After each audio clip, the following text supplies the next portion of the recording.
संत ज्ञानेश्वरांची कर्मभूमी असलेल्या अहमदनगर जिल्ह्यातील श्री क्षेत्र नेवासा येथे श्री संत ज्ञानेश्वरांच्या 718व्या संजीवन समाधी सोहळ्यानिमित्त संत ज्ञानेश्वर मंदिरावर दीपोत्सव करण्यात आला। गुरुवारी सायंकाळी झालेल्या दीपोत्सव कार्यक्रमात 718 दीप प्रज्वलित करण्यात आले। त्यामुळे या दीपोत्सवाने संत ज्ञानेश्वर मंदिर लखलखलं होतं।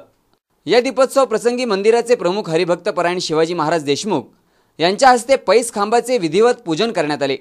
ओंकाराच्या प्रतिकृतीमध्ये दीप लावण्यात आले। यावेळी हरिभक्त परायण उत्तम बाबा मोटे, ज्ञानेश्वर शिंदे, रामभाऊ जगताप, प्राचार्य doctor Ashok Shinde, Nandkishor Kharat, doctor Sanjay Sukalkar, doctor Murlidhar Karale, उपसरपंच कृष्णा डहाळे, प्राचार्य मृणालिनी मुळे, गायत्री वाघ, समता परिषदेच्या दीपाली घोडके यांच्यासह भाविक मोठ्या संख्येने उपस्थित होते। या प्रसंगी हरिभक्त परायण शिवाजी महाराज देशमुख यांचं ज्ञानेश्वर महाराजांच्या जीवनावर प्रवचन झालं। कार्तिक वद्य त्रयोदशीचा हा दिवस आहे।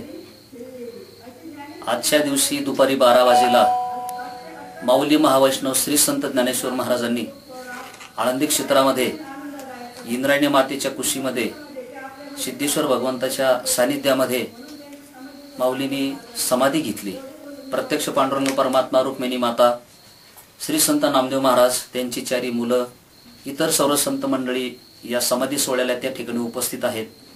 माऊलींना समाधी घेऊन 718 वर्ष पूर्ण झालेत आणि त्या 718 वर्ष पूर्ण झालीत म्हणून पैठण ते आळंदी असा प्रवास करत असताना मध्ये नेवाशाला श्री संत ज्ञानेश्वर महाराज सर्व भाऊ बहीण या ठिकाणी थांबून निवृत्तीनाथांच्या आज्ञेवरून माऊली श्री संत ज्ञानेश्वर महाराजांनी गीता ग्रंथावर या ठिकाणी ज्ञानेश्वरी सांगितली, म्हणजे ज्ञानाचा दिवा पेटवला।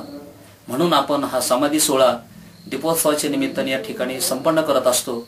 718 वर्ष पूर्ण झाले म्हणून 718 दीप या ठिकाणी प्रज्वलित करून माऊलींची पूजा करून हा सोहळा आपण करत असतो। त्या निमित्ताने प्रवचन, त्या निमित्ताने पसायदान आणि त्या निमित्ताने सर्व भाविक या ठिकाणी एकत्रित येतात आणि या निमित्ताने या ठिकाणी सर्व वैष्णवांचा मेळावा एकत्रित येऊन माऊलींच्या समाधी सोहळ्याची आठवण, त्यांच्या कार्याची आठवण या ठिकाणी केल्या जाते।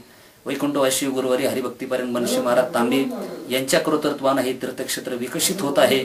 आपणही तमाम महाराष्ट्रातील, महाराष्ट्राच्या बाहेर इतर सर्व राज्यातील, देशातील भाविकांनी या ठिकाणी यावं आणि हा ज्ञानाचा दिवा आपल्या घरी न्यावा अशी संस्थांच्या वतीने आपल्याला या ठिकाणी प्रेमाची विनंती करतो। C24 साठी प्रतिनिधी शंकर नाबदे, नेवासा।